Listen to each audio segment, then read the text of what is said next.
다음 주제 지난 방송에서 한번 살짝 이야기를 했었어요. 네네. 이제 이명박이 아니라 그 이재명 대표 이야기를 하면서 이해찬 전 대표 이야기를 했었는데 네. 오늘 재밌는 기사 하나 떴더라고요. 네. 이해찬 대표가 네. 이재명 대표한테 조언을 했답니다. 네. 임종석을 네. 서울 중성동 공천하라고 네. 예, 조언을 했다는데 경선이 아니라 결국은 공천이었어요? 예? 경선이 아니라 공천으로였어요? 예, 공천 문제를 긍정적으로 검토하라 이렇게 조언을 했다고 하더라고요. 오, 이해찬 세게 나갔네. 예, 좀 세게 나간 거죠. 그러니까 네. 사실 지금 이 문제가 어떻게 보면 친문재인계, 친이재명계하고 지금 싸우는 양상인데 네. 이제 이해찬 전 대표가 끼어든 꼴이잖아요. 근데 네. 지난번에 얘기했지만 지금 민주당의 거의 뭐 주인이자 상황은 네. 중국과 이해찬이라고 이야기를 했잖아요. 네네네. 과연 이 조언을 어떻게 이재명 대표가 받아들일까요? 아니면 안 받아들일까요? 그러니까 여기서 이해찬이 프로페셔널 한 겁니다.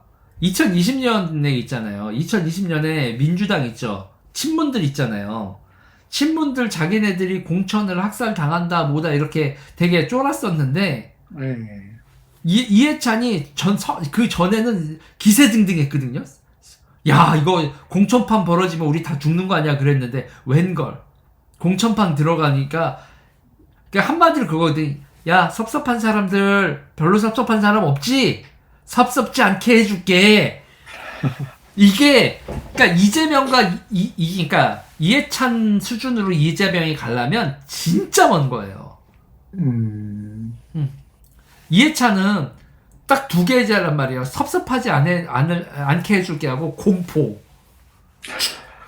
중간이 없어.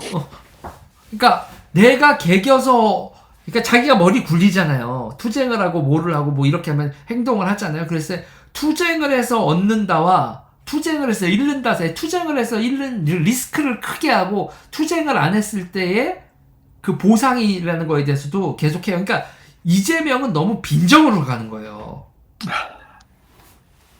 그러니까 이재명은 그러면서 복수국이라는 얘기가 나오는 게 2018년에 전해철한테 당한 거, 2017년 경선은 그건 지는 경선이었고, 근데 지는 경선에서 그랬다가 2017년 경선에서 이재명을 오지게 깠었던 인간이 전데, 저도, 그러니까 2018년이나 2017년, 2018년 그때 당한 거에 복수를 지금 2024년, 그러니까 6년 지나서 한다는 얘기인데, 그거는 사실 찌질한 거고, 감정적 그런 앙금이 남아서 그렇게 한다는 건 찌질한 거고, 그러니까 이해찬은 뭐를 봐요? 이해찬은 지금 또 짬밥이 있잖아요. 학생 운동권 시절부터 하면 지금 정치를 50년을 본 사람이잖아요. 70년대부터니까. 근 50년 짬밥에서 나오는 저놈들의 속내. 그러니까 개기는 놈에게 공포를, 개기지 않는 놈에게 보상을. 그거란 말이에요. 그러니까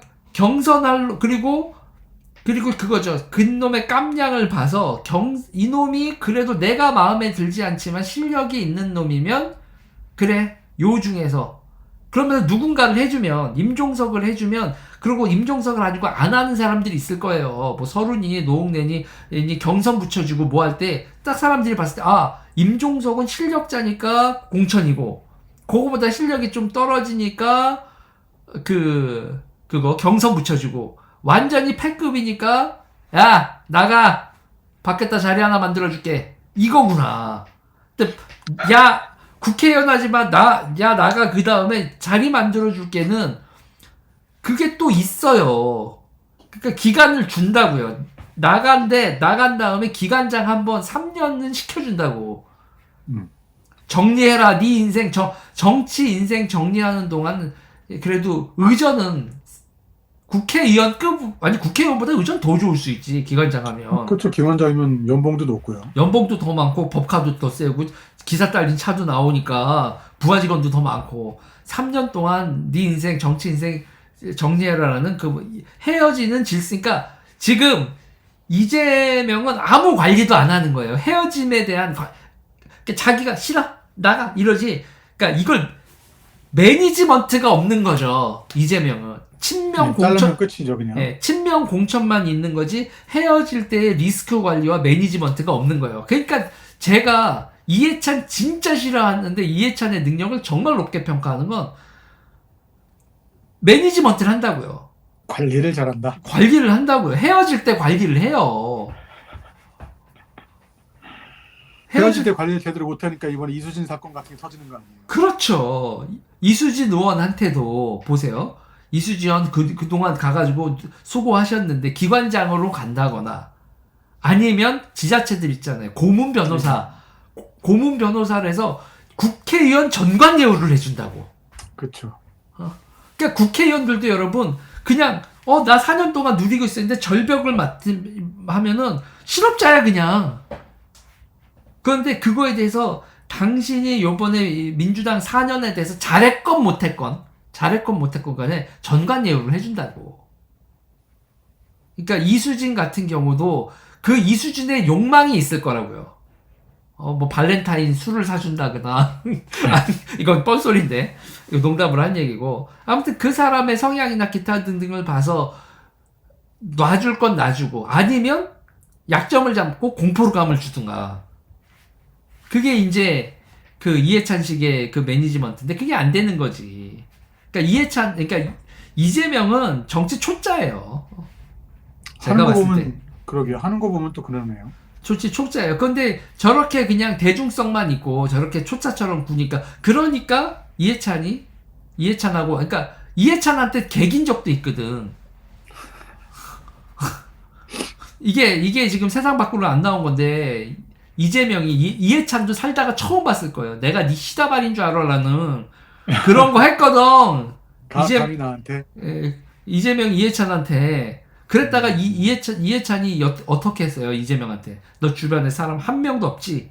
시전했거든. 그러니까 이재명 옆에 사람 한 명도 없는 걸 이재명이 확인을 한 시간을 가진 게 왜 그렇게 외롭게 만들었겠어요? 이해찬이 개겼으니까 그런 거지.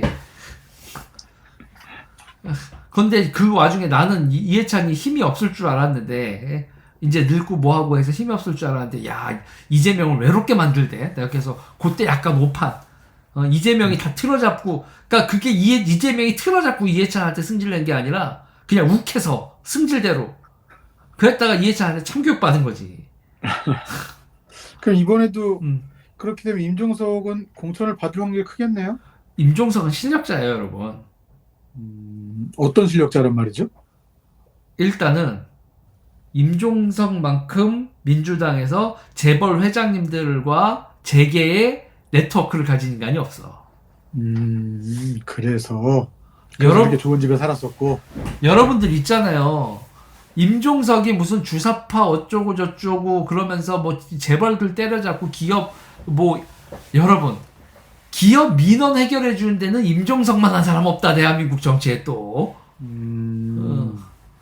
아유 이거 어떻게 해줄까요? 뭐 이러는 거 있잖아요.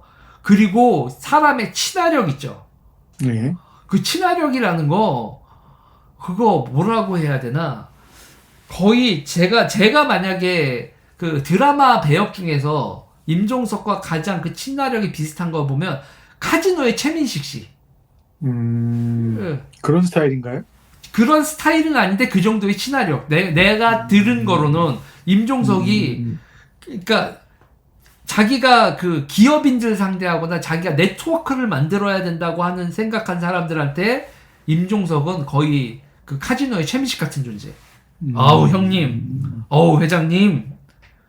그러니까 그리고 뭐 사람들이 그 정도의 죽이 맞는 사람을 배포가 맞는다라는 거 있잖아요. 네. 특히 남자 사이에서 더 그렇죠. 그치. 임종석을 상대하면서 내가 얘를 만났더니 나 남잔데? 임종석 남잔데 나 남잔데 이런 걸 느끼는 서비스를 해주는 사람이거든. 같이 노는 사람들한테 급을 준다면 역사와 민족을 논할 수 있고 내가 그냥 기업인으로 민원 이런 게 아니라 역사를 논하고 지금 내가 역사적 순간에 무엇을 하고 있구나 이런 배포를 주는 사람이란 말이에요. 임종석이. 야, 좀 이렇게 허풍이 센가? 허풍 쌩. 그러니까 여러분들 가장 누구라고 얘기하나 가장 극우적인 성향을 가지고 계시는 뭐 우리나라 모 회장님이라고 사람들 극우적 성향이라고 생각하는 그 회장님하고도 이게 통하는 그렇단 말이에요. 그러니까 임종석이란 사람은 그러니까 그게 여러분 이게 정치에 있어서 중요한 건데 이게 인간의 그 매력이라는 거 있잖아요. 매력. 인간적인 매력이라는 거, 영업력 이런 거 그러니까 역으로 민주당에서 무슨 얘기를 많이 들었겠어요. 임종석이 민주당에서 제일 많이 듣는 얘기가 뭔지 아십니까, 여러분? 변절자예요. 아, 임종석이 비서실장이 되고 난 다음에 전공로를 찾아갔어요. 전국 공무원 노동조합. 형님도 되고, 자기 이제 비서실장도 되고, 정치적인 이제 영향력도 확보하고 그러니까 가서 형님들 뭐 하고 그런 거거든요. 근데 이제 전공로 사람들이 임종석 존나 싫어하거든. 국회의원 될 때부터, 그러니까 언더 그룹을 배신하고 오버로 올라간 거 아니에요. 그리고 그 임종석은 전설적인 인물이에요. 전설적인 인물. 그러니까 전술에 있어서 전설적인 인물이었단 말이에요. 그러니까 그러니까 보통 오버그라운드에 올라온 학생회장들은요, 좀 들떨어진 사람들이에요. 운동권에서. 그러니까 무슨 들떨어지냐, 언더가 진짜고 오버는 언더가 아닌 이런 거거든요. 그러니까 전략 전술을 오버에서 나오지 않아요. 밑에서 나오지. 그런데 오버 학생회장이면서 전략 전술을 진두했었던 아주 독특한 캐릭터거든. 임종석은. 그렇기 때문에 임종석이라는 인물이 또 운동권에서 되게 중요한 것 중에 문제가 일명 운동권 주사파 학벌이 내려오는 징검다리 역할도 한단 말이에요. 그러니까 그때 쉽게 생각하면 국정원이 스카이를 조졌다고. 특히 서울대 주사파 오지게 조질 때 그때 이제 풍선 효과로 한양대가 주도권을 잡게 되는 이 과정에서, 근데 그 전술적인 거, 이런 택틱자고, 택을 짠다, 택틱스 그러잖아요, 여러분. 그러니까 택틱스, 스트레이티지, 뭐 택틱스한테 그 택을 짠다고 하는데, 그런 거를 짜는 능력이나, 뭐 이렇게 돌파구를 만들어내는 거나, 그리고 임수경 북한에 이렇게 보내는 거나, 뭐해서나, 그리고 사람 친화력인 거나. 그러니까 임종석이란 인물 자체가 좌에서 가지고 있는 그런 것 자체. 그러니까 문재인 정부가 지금, 이게 보세요. 임종석이 이재명이나 이쪽에서 엄청나게 비토를 당하는 것 중에 하나는 문재인 정부가 반미 정부를 못 만들었다는 거예요. 그러니까 문재인 정부는 결국은 문재인한테 주어졌던 주사파들의 미션은 미국하고 결별을 하거든요. 그러니까 사드 사태 같은 거 났었던 그런 거에서 완전히 그거 있잖아요. 노 재팬 운동 막 이렇게 해서 이렇게 자기네들이 그걸 해줬잖아요. 그러니까 우리가 화이트리스트 사건이 발생했을 때, 그러니까 일본에서 화이트리스트 사건이 나고 전 국민적인 반일 정사가 끝을 향하잖아요. 반도체 그 불화수사하고 이런 거 안 했을 때, 그때 일본과의 관계를 파탄내는 걸 넘어서 미국과의 관계도 파탄내는 거를, 그게 이제 미션인데, 문재인 정부의 미션인데, 지금 이재명을 둘러싼 핵심 그룹들에 의해서 그거를 막은 게 임종석이거든. 자유주의자예요? 자유주의자는 아니죠. 그러니까 자기 딸 미국 시카고 대학에 유학 보내고, 미국을 좋아하지. 미국하고의 관계를 박살을 낸, 그러면 자기 자신이 미국의 출입국 출입국 금지가 걸리잖아요. 그러니까 그러니까 외교 용어긴 하지만 페르소나 논 그라타, 그러니까 절대로 용납할 수 없는 인물. 미국이 절대로 용납할 수 없는 인물이 되는 게 임종석 입장에서 그거는 너무 싫잖아. 난리 나는 거죠. 그렇지. 예. 그러면 만약에 돈이 있고 노후가 있다면 얼마나 미국 좋아. 우리나라 뭐 주사파고 뭐고 나발이고 다 미국 좋아하잖아. 우리나라 일단 성공했다는 사람들의 그게 자식들도 다 그렇게 교육을 하고요. 그런 상황에서 임종석이 그런 행동들, 미국하고 파탄을 나게 하면 안 된다. 그러면은, 대한민국에서 높은 데를 간 사람들은 이제 똥인지 된장인지, 미국을 그렇게 쌩깔 수 없다라는 걸 다들 느끼거든. 근데 궁금한 건, 네. 그런 지위와 위치를 갖고 있는 임종석을 네. 이재명은 왜 내치려고 한 거예요? 아까 얘기했잖아요.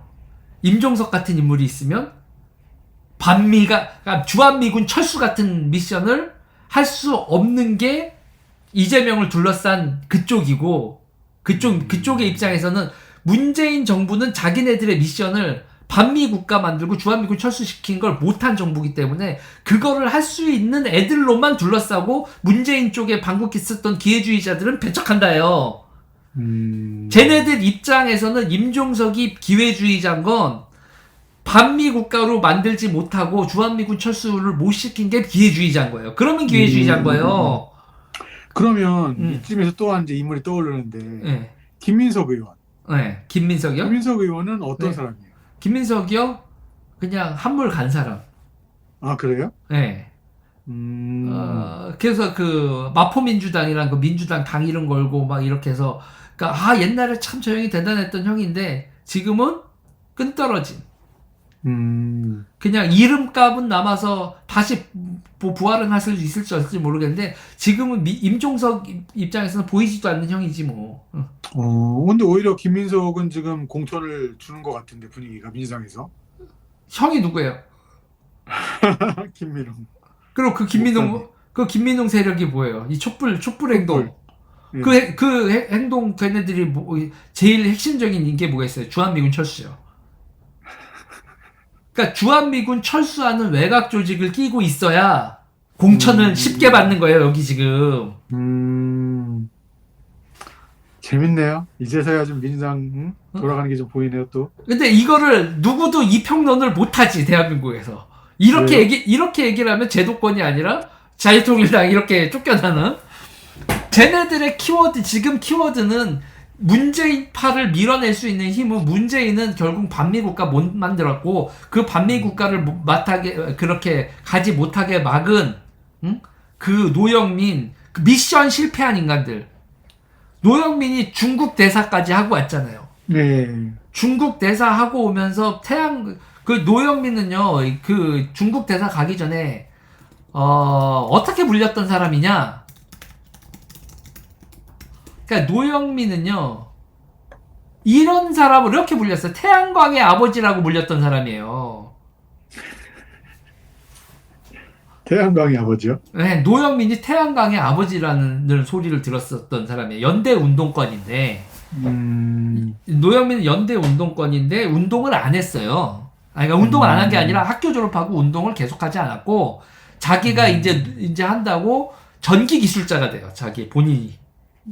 전기 기술자가 돼서 전기 회사를 읽어요. 전기 설비업을 읽어내요. 그리고 전기 설비업으로 한 다음에 충북에 환경운동을 노영민이 번 돈으로 사실상 유지가 되는 거예요.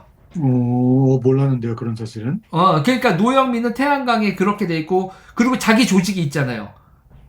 충북에서 자기 조직이 있는 그 전기업자가 그때 자기 환경운동하던 조직으로 2004년 경선을 통과하고 국회의원이 된단 말이에요. 운동권을 떠나 있었지만 그리고 그 전기업자라는 게 뭐예요? 다른 말로 그 전기업을 하면서 이 사람이 태양광은 다 전기업 아닙니까? 선 깔아야 되고 컨버터 붙여야 그렇죠. 되고 설치하고 그러면서 환경운동을 한 전기업자의 그러니까 결국 뭘 전도사가 되겠냐고요.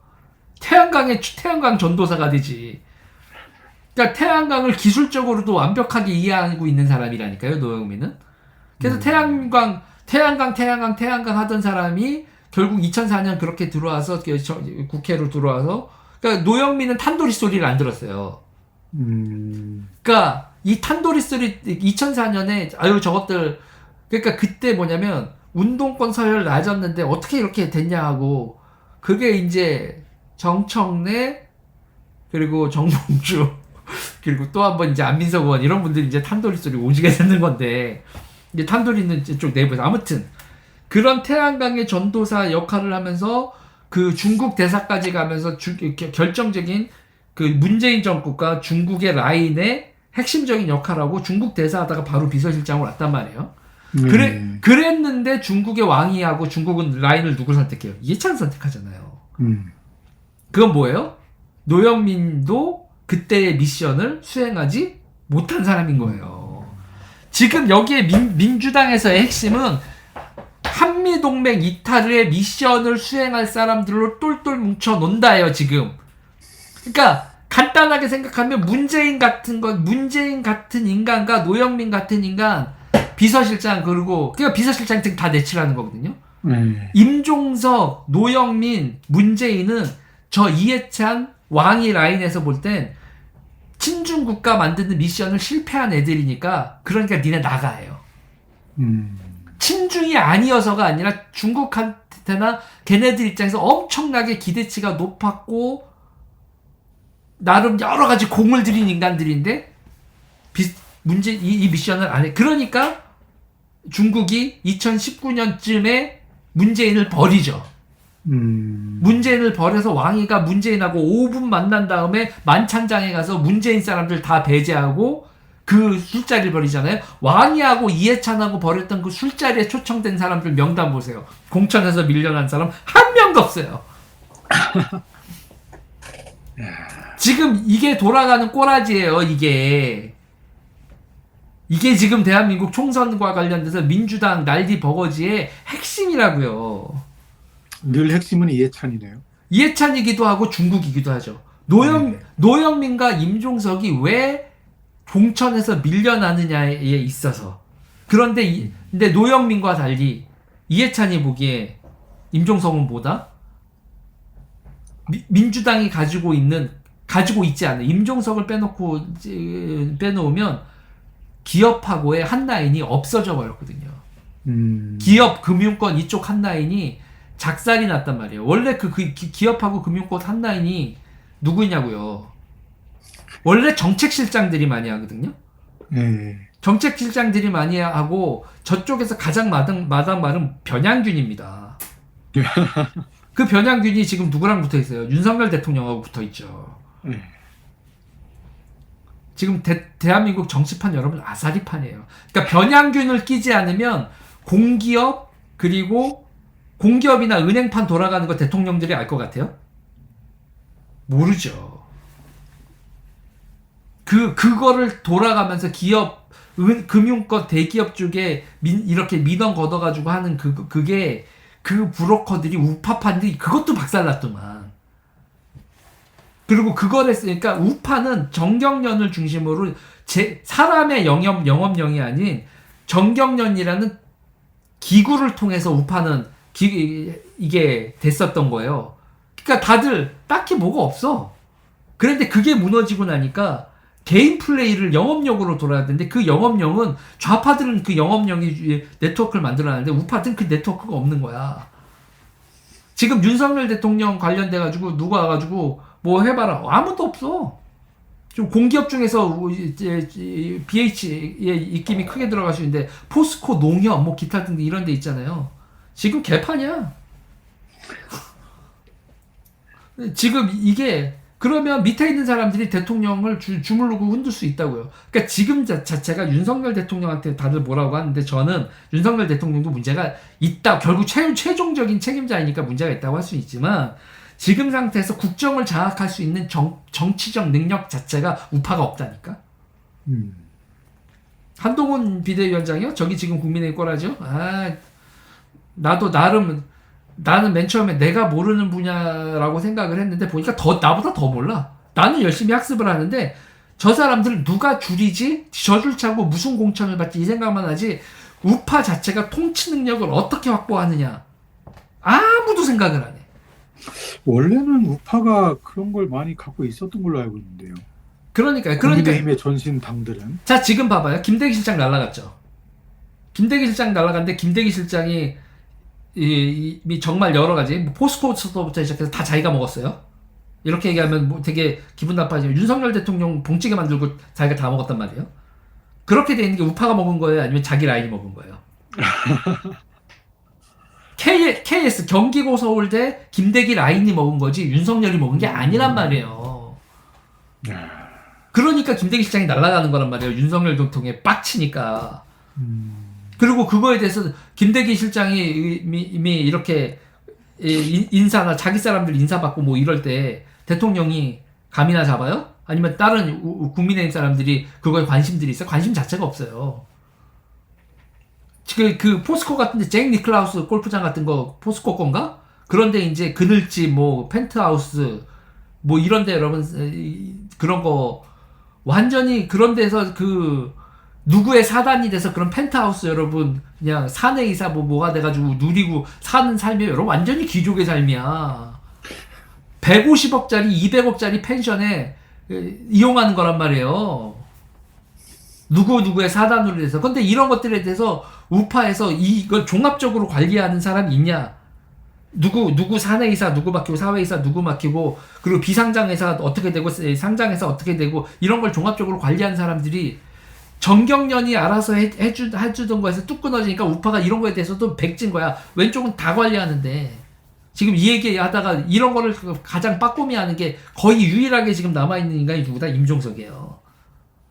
임종석은 포스코 사내이사들이 이용하는 시설들, 어느 기업들의 시설들을 어디 가서, 왜냐면 자기가 그런 데서 접대를 받거든. 연수원, 펜션, 기타 등등, 그리고 관련된 이권 관련돼서 이런 것들에 대해서 거기 민주당 내에서 가장 빠꼼하다고 봐야죠. 이해찬과 더불어.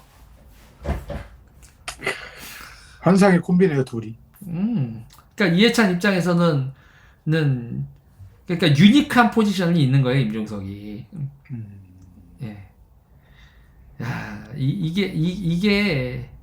이거 보세요. 이거 포스코 난리 난다. 포스코 여기 이게 요번에 어떻게 골 때리는 거냐면 포스코가 상장회사 있죠. 상장회사가 6개인가 그럴 거예요. 뭐 요새 이제 상장회사에서 이제 2차 전지 관련돼서 포스코 인터내셔널 뭐 이렇게 몇 개가 핫한데 상장사 6개죠. 상장사 6개인데 비상장사도 또 20 몇 개 돼요.